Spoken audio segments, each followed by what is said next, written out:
Should be here. Anyway, yes, welcome to another draft physics video presentation and such. So we're going to do photons some more and interference, which really isn't interference. The photons are broken and then reconstructed. So they either are reconstructed or they are not reconstructed, and that's all there really is. So maybe we'll talk about interferometers after we get through this little bit and such. And the next section on interference of light, we're going to look at a more special case of what we looked at before. Before we looked at a path length difference between two beams of light that were either completely out of phase, 180 degrees out of phase, or half a wavelength, or completely in phase. And we remembered that. So again, that's not how reality works. So in the sense that, I think this is very deceptive. That there are little bits out of phase and a lot's out of phase, and the point is, though, is any amount out of phase is catastrophic to being able to have what's called a receivable or seeable photon. You can't see it unless it's in phase, because any irregularity in its phase will create an irregularity in how it translates through the material or reflects off the material. So, and the other point is, again, in the previous video, he made the assertion that these two beams have an intensity and that somehow when you combine them constructively, that somehow you get 4 times the intensity out of the beams, which is kind of obviously not the right answer. When two beams, when they come together, they're completely in phase. The intensity of the two beams together is 4 times the intensity of either beam on its own. And if they're completely out of phase, 180 degrees out of phase, then the intensity, of course, is 0. So it's convenient, yes. Obviously, they can just say, well, when you add that up, it's 2 beams of light. The 0 plus the 4 equals the 2, that you're intended to have from the beginning. But that's not how they're saying it or what they're saying. So, it's just deceptive, because the point is that the beams they're using have been already deconstructed by passing a surface or by going through a polarizing film that's phase shifting one portion of the photon more than it phase shift the other portion of the photon, and the phase shift can be any amount, and they're just claiming that anything that's destructive is automatically 180 degrees out of phase, when it could be just 20 degrees, or it could be 175, or lots of numbers. But what would it be if the path difference is exactly equal to 1/4 of a wavelength? What would be the intensity of the beam as the beams as they come together? And the way to look at it is to simply do a vector summation of the electric field oscillations if they were 90 degrees out of phase. So this is the same as saying 90 degrees out of phase. And what that means is that the electric field oscillation of the first beam would be E1 in this direction, and the second oscillation would then be at right angles with the first, and this would be E2. And of course, if the source of the two is exactly the same in intensity and the same frequency and wavelength and so forth, then of course the magnitude of these is equal to E sub naught, and this is then equal to E sub naught, so you can see that these are then the same. Okay, so the total... So again, so there's this vector addition where you start to go in the opposite direction, doesn't make much sense to me personally. And then, playing the game like the hypotenuse equals the, the summation of those two. Again, just the math tricks. The point is that there's an amount you can be out of phase, and then there's just not going to be any more light. And the double slit pattern proves that this math is sort of bogus, in the sense that it's really an on-off pattern, and it doesn't gradually go on and gradually go off the way it's supposed to.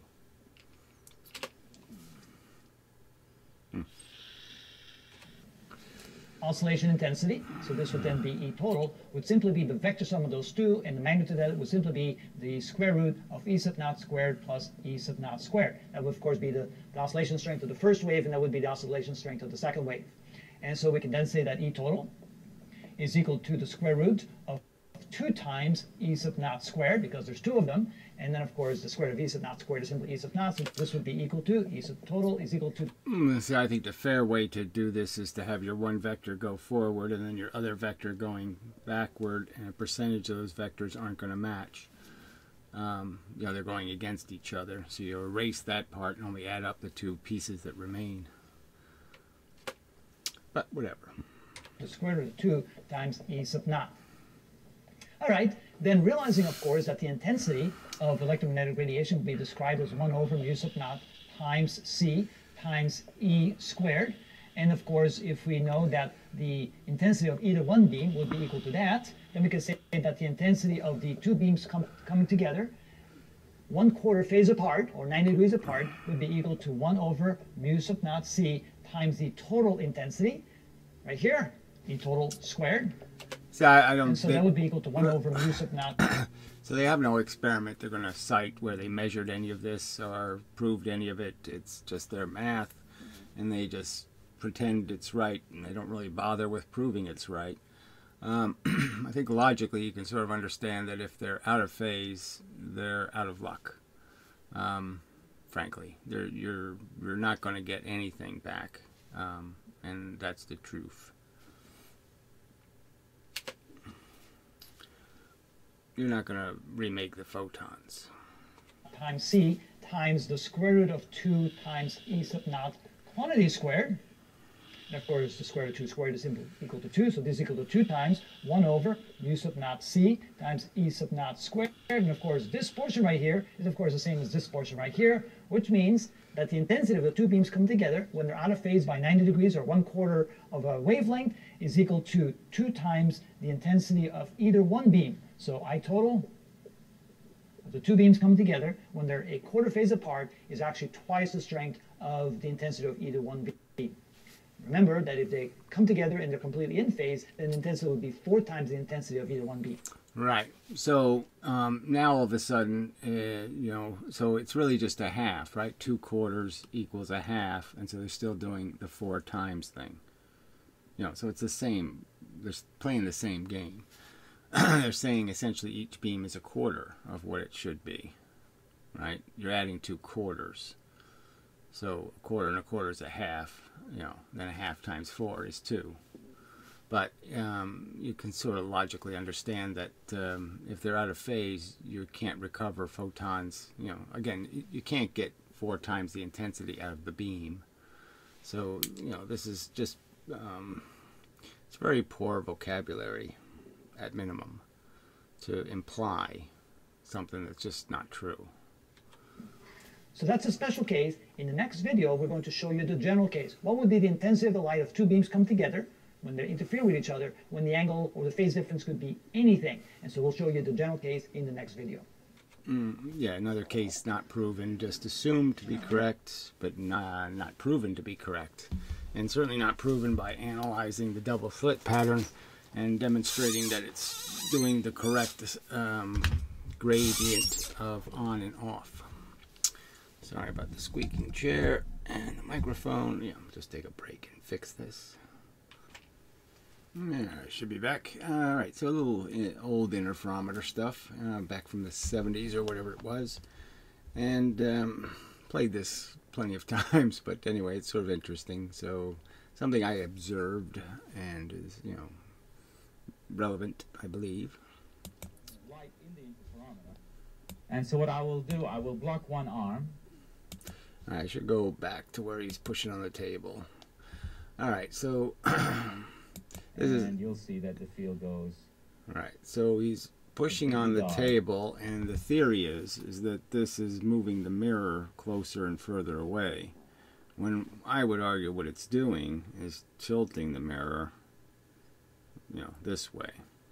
So I would argue that there's 2 components to this pattern. Now they're showing you just the center. So they've deliberately isolated all the rings that you should be seeing. And they're just focusing on the center by using a lens. So they're just seeing the center, the bullseye, and ignoring the rings that are around it. And the 2 things are fundamentally different, right? The rings are a pattern, and then the ring pattern stops, and there's a bullseye in the middle. right? It doesn't just go all rings all the way down. There's a point where there's no more rings. Okay, so that's sort of, I think, says something. And then bright, depending on the path length difference. Now, so he's saying depending on the path length difference, as if pressing on the table, you know, realistically, do you think, you think you can really push the steel further apart, that you can expand the table by pressing on it, or are you really just going to bend the surface by doing that and causing the mirror to tilt? Show you that indeed when the field is dark, that we really have light in the interferometer. And so what all right, so unfortunately he's every time he moves, he steps on the floor, he tilts the table and he changes what the interferometer is doing. So he's going to he should be putting the card in when there's no circle. So at this exact moment there's no circle, but guess what? There it is. Before he puts the card in, he's already got light back. Okay, so you know, it sort of defeats the purpose. The point is to prove that there's light when there's nothing in the center. We'll block one arm. Okay, and so then again, let's take a close-up. So again, they're blocking an arm with a white piece of paper. Now it should be another, whoops, that's sort of a mistake, isn't it? Because you're just causing the mirror, the reflection, to come from a different location. I mean, the white piece of paper, yeah, maybe it's an 80% mirror, okay, and it doesn't send back the photons with an image, but it's sending back a lot of photons. The white surface is reflecting most of the light, so you're getting back a lot of the light. Now what you don't see is any laser point, right? The card doesn't indicate that any laser is hitting there. Now you do see a reflection off the metal. So if you look down here, you can see a little bit of red, indicating that maybe that's the reflection off the paper. But there's absolutely no spot where you could see where the laser beam is going through and it's hitting. So there's just no spot at all. Then you can see that when so even when he pulls the card out, you don't see the spot. And so my argument is the reason why you're not seeing that spot is because that's the beam that went through the little tiny holes between the silver, got spread. So that's the beam that's really spreading.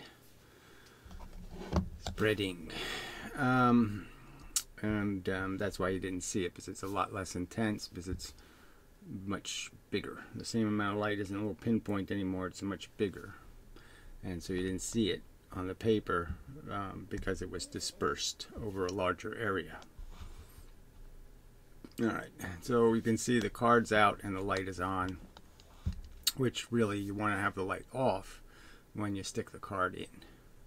Block one arm, that indeed there is light coming out from the interferometer. Block one arm. Now, yeah, well, I know it just doesn't demonstrate much. Again, you're trying to prove that there's light in both beams that you can detect on a piece of paper when there's light in the end. You know, I mean, no light. So somehow light plus light equals no light. So far it isn't demonstrated because there was no beam on the card. Now the funny thing is you can sort of see the beam now, you know, which is sort of, what is that? You know, you can almost see it running across here. Now that just might be an artifact of, you know, some other image, but it is curious. And the other thing, you can see the little spot over here, so that's telling you what's going into the scope. That's basically converting the ring pattern into just the circle and making the circle much bigger. I block this arm. You see so you can see quite obviously how much more intense this beam is. It's still very compact. So this is the beam that's reflecting off the mirrored bits. So it didn't go through any diffraction, it didn't spread. So it's still a tight beam of light. And it hasn't been distorted yet, beyond the fact that some photons, no doubt, didn't. Part of the photon hit the mirror and reflected, and then another little piece over here, part of a photon reflected. But those two parts can be remade into a photon. The two different pieces from what were two different photons can now become another photon. So, what else is interesting here? I guess nothing else, but just the fact that just how bright it is on the paper. And clearly the other side wasn't doing that. So, it basically tells you the two beams aren't the same. So even though they call it a beam splitter, the two beams aren't equal. One of them is diverging, kind of dramatically, and the other one isn't. Again, that there is light coming out, but it's when I have... See, and then it blinks because he's moving so much, so it just doesn't really demonstrate anything.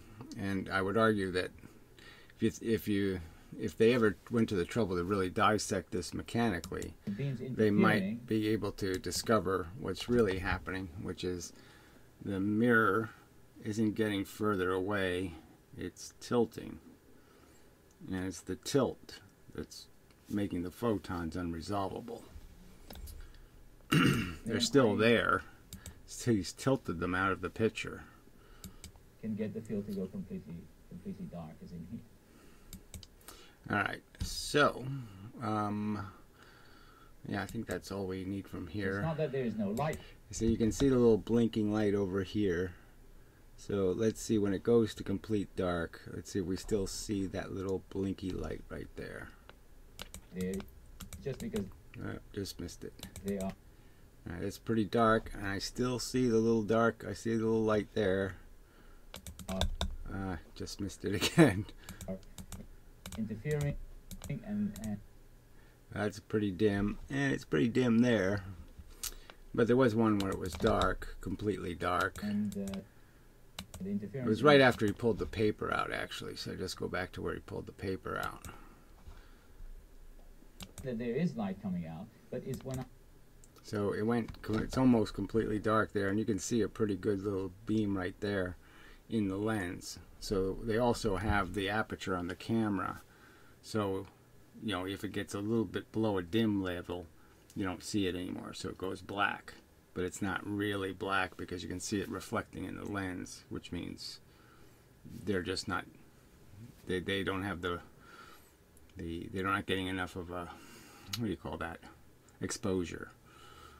So if they change the exposure on the camera, you'd see that it's barely ever dark, really dark. You're just changing how much light from little to more is reconstructed, would be my argument. Alright, so that's probably enough of the video, and so we'll do a little bit of speculating on how this should be dissected, and it's never dissected. So I think I've pretty much shown that the two beams aren't, as they describe, equal. They don't go through the process and come out equal. And I'd say there's two aspects to that to understand. So let's just understand what the half silver mirror is a bunch of little openings and pieces of mirror, and they're very small. So if we were to say what's the size of the photon, alright, is something like, even if you want to do your little wave thing, so its polarization, it's the height of it, the width of it, however you want to describe that, the space it occupies, is a great deal bigger than the size of the holes or the surface of the mirror. So you can sort of understand that almost every photon is in some way or another going to be damaged by the process of going through. So let's look at the going through ones first. So just pretend this is at an angle and all that crap. It doesn't really matter. Well, it doesn't matter a lot. It matters because obviously when you turn it at an angle, the holes get even smaller, which is another thing to recognize. So anyway, so the idea is, so I could draw it at an angle. It's not going to hurt me any. So the little bits of light are coming in, and my argument would be, okay, so first off, we have a source where it's pretty much culminated. That is, it's all on phase. So you don't have a whole bunch of varying phases in here, or phase overlaps. You don't have two different sources that are creating out of phase photons. So they're they're all pretty much in phase, which means there's just a ton of little bits, almost like a radio wave. That's what a laser beam ends up kind of producing, is it's almost like a little micro radio wave, in the sense that all the photons, all the little quanta, are all in alignment to start. So they're coming in all very well aligned. And what happens when they hit here is that some of them are going to be deflected. They're going to diverge. They're going to, what's the word I use? Disperse? No. Come on, what's the word? You know it. I just used it a little minute ago. Well, anyway, they're going to, Jesus. I mean, single slit diffract. They're going to diffract. And so the idea is that some of them are not going to keep their straight line. I think this is better if I just do this straight, because this is just going to confuse where people don't need to be confused.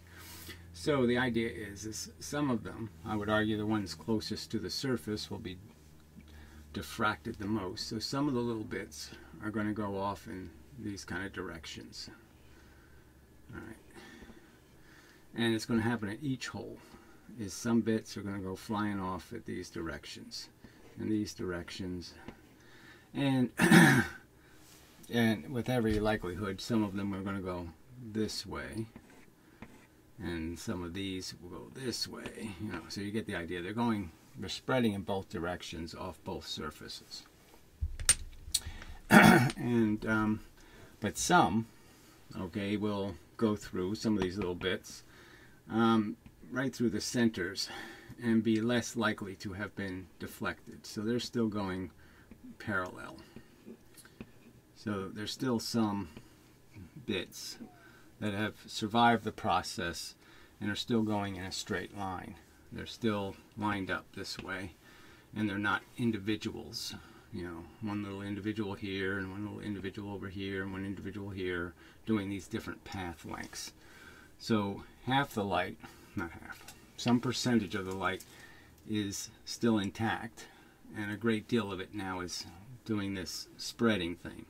And the idea of the spreading thing is that they still have their phase has been changed by the process of being deflected. So when they hit an electron, so let's just say there's surfaces have electrons associated with them, and the idea is they hit an electron, the electron moves, and when the electron moves back, it releases the new photon in this new direction. But this took time. Okay, the slowness of the electron doesn't move the speed of light, so there's a phase change, not a phase shift. Okay, it's a phase change. It doesn't automatically go 180 degrees. It's going some degree proportional to the tension of the electron, and it's being spread in all these directions. It could go take even one of them, but so it's not only been slowed down, but now it also has a path length difference. So it has two features that have changed its alignment. It's moving a longer path, plus it got delayed for a little bit moving the electron. So its phase has been completely changed. Instead of, so if it was going in a straight line, you know, it would end up being here, you know, instead of being here or here. See that? Oh, you almost see that. Almost. This light situation is annoying. Anyway, alright, so yeah, so that explains that. Okay, so the pattern in the end is this classic interferometer pattern. And again, for like LIGO and for these sophisticated versions of it, they aren't using these rings at all. So the rings are like the opposite of what I'm drawing here. The brights are much bigger than the offs. So, you know, use your imagination. And then there's this center where it all stops, and this either turns on or off. So it either blinks on or blinks off. So you have two real patterns here. So I would argue the ring pattern is where you're reconstructing this frequency by having photons that have been knocked out of phase or had their path length. So the combination of their path length, how much longer they have to travel, and the combination of how many electrons they've had to pass through, how many they interacted with, will dictate whether they're on phase or off phase when they get here. But the point is that they can recreate the right phase when energy from two different locations recombines. It can recombine into a photon. So you'd have, one beam over here will have this, this, and this, and a beam coming from over here will provide this and this, and therefore you'll have your frequency back of your photon and see it. And those are what creates the fringes, because there's only certain places, calculating the distance change plus the phase shift change caused by hitting the electron, there's only certain places that can take place. And so if you were to shoot white light in the blue place, the place where you'll see blue frequencies recombine, because blue frequencies are tighter, so they need to be the differences in the length of the distance plus the phase shifts caused by the electron moving is going to mean that this will be the location where you'll see blue ones that can get recombined, and then you go to the other extreme, which would be the red ones would be twice that distance. So that just has to do with where they recombine. There's still pieces of a blue photon, for example, could still be here, and it could still be over here, but they're just not mathematically going to be able to recombine in those places, in the sense that there's only one source over here. They'll get one there and then have another source where they'll still be in the same phase, because they started this way.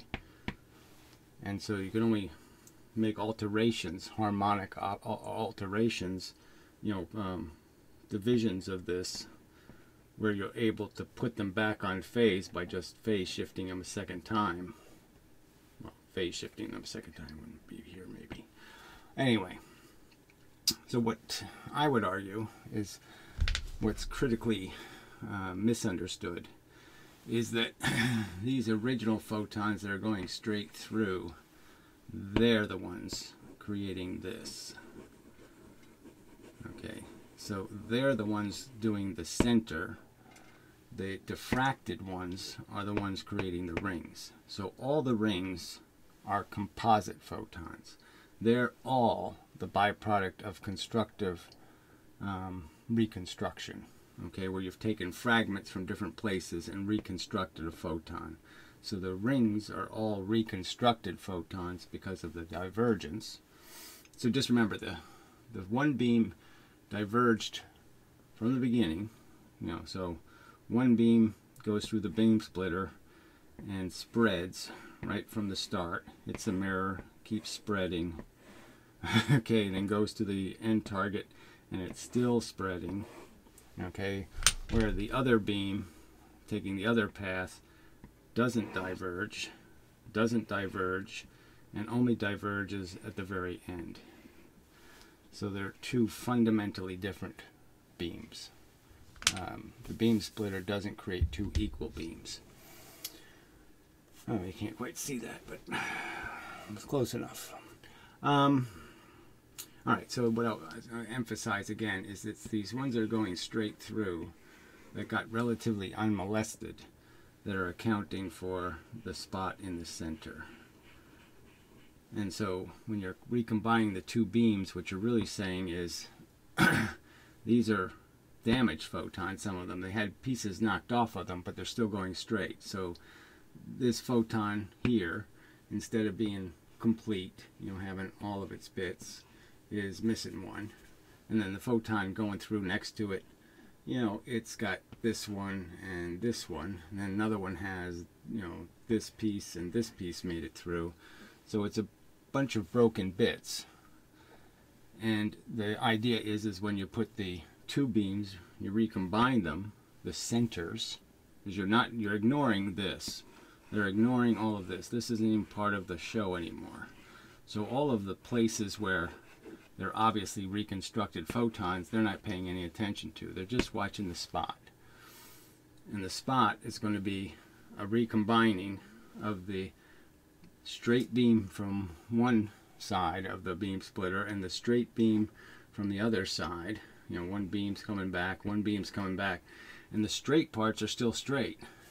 It's just that they're full of broken bits because a little piece got knocked off here, or a little piece got knocked off here, or whatever. So they're a little bit broken. And now you're going to push both of those beams, those straight ones, back down. And some portion of this beam will remain straight, even though parts of it are going to get diverged off this time when it goes through the little holes. Okay, this one's going to come back, and the straight parts are still going to stay straight because they've already been diluted. It's already been fragmented and had these little. It's had this happen already. So one beam had this happen already, where it lost a lot of its light to diffraction. This one didn't get diffracted till the very end. All right, so you have essentially now two equal beams. In this sense, you have two beams that have been equally separated from the diffracted light. So all the diffracted light is now out of the game, and the only light we're paying attention to is the light that wasn't diffracted by the process. And now I would argue you can sort of understand why tilting the mirror, okay, so you're going to bounce light into a mirror and have it bounce straight back.